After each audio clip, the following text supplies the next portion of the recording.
Boy, when I tell you God is good, He is good all the time. And sometimes all you gotta do is just shut up and be quiet and let Him work.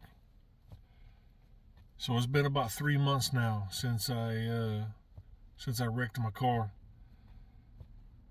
and I just got back from the body shop today. They had it for about 3 weeks, and I got to give it all to God.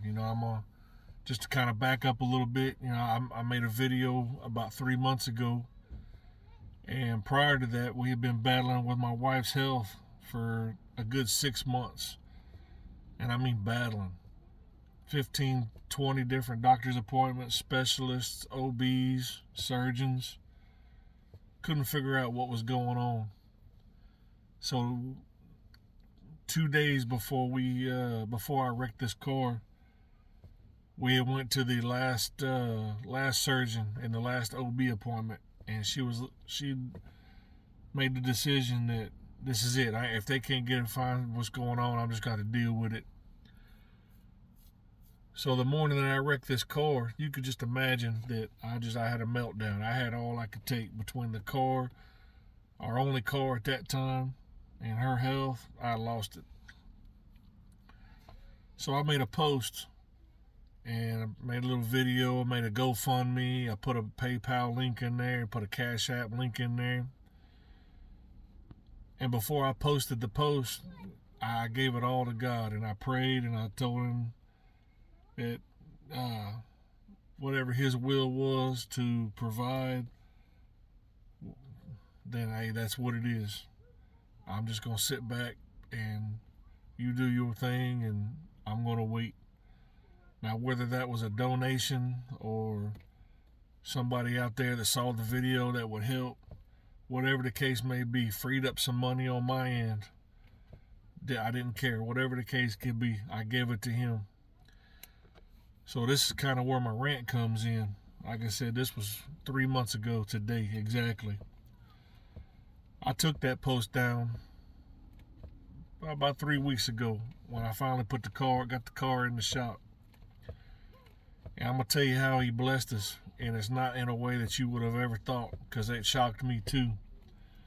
So I had a family member reach out about 3 weeks ago, and they gifted us a car that had been parked at their house, hadn't been used in a good 3 years. Good little car, at least from the outside, looked just fine.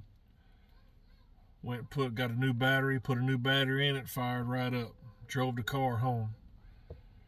We spent the next 6 hours, this was on a Saturday, we spent the next 6 hours cleaning this car, detailing it, shampooing it, the whole 9 yards.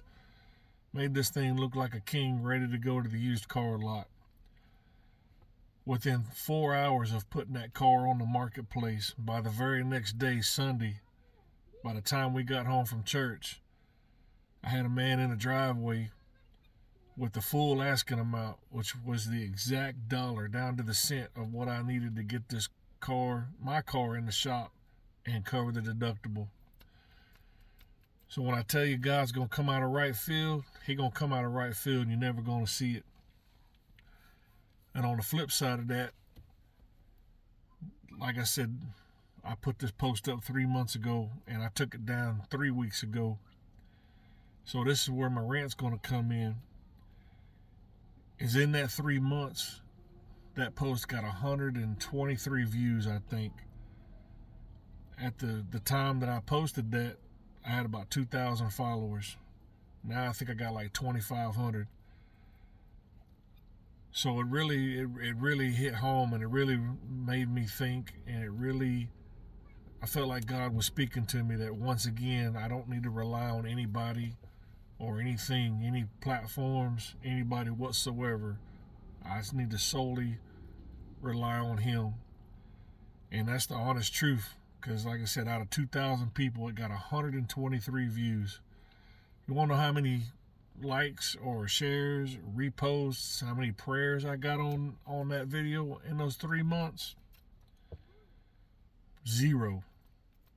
Not a single like, a share, a repost. Hey man, we're praying for you. We got your wife in our prayers. We got your situation in our prayers. Out of 2,000 people. Absolutely nothing. So it made me really think, and especially about the last month, all these videos and posts and all these lives that I've been seeing on here. People asking money for cleaning supplies, for food, for light bills. One person was asking money to go on vacation to Hawaii and was getting thousands of dollars of donations from people on here, on these platforms. Just giving their money for this man to go on vacation in Hawaii. And here I am over here. And to back up a little bit, the results that we ended up getting back from my wife was she had 8 ovarian cysts. She had 4 cysts on each ovary.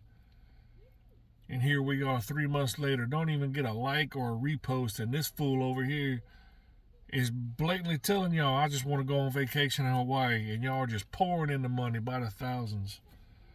I see people on here just wanting money for coffee.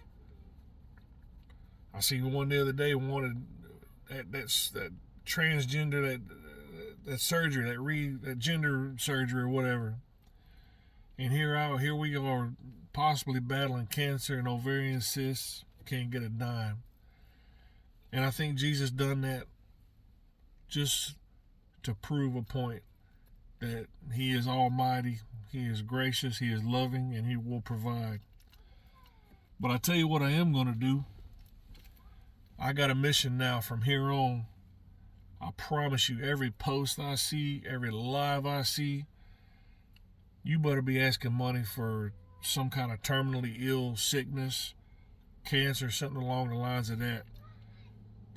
From now on, when I see someone asking money for cleaning supplies or coffee or vacations, and you people are donating, knowing good and well y'all got that disconnect notice on your refrigerator, I'm going to light that post up. I'm going to report it. I'm not going to stop until it's taken down. I'm not going to be the bigger person. I'm petty, and I've got plenty of time, and I got plenty of motivation. If y'all are not going to be the adult, I'm going to be the adult. And all these freeloaders I see on here, I'm going to start taking them down. I'm going to start reporting until I see the post took down, because mine was taken down. But I took mine down.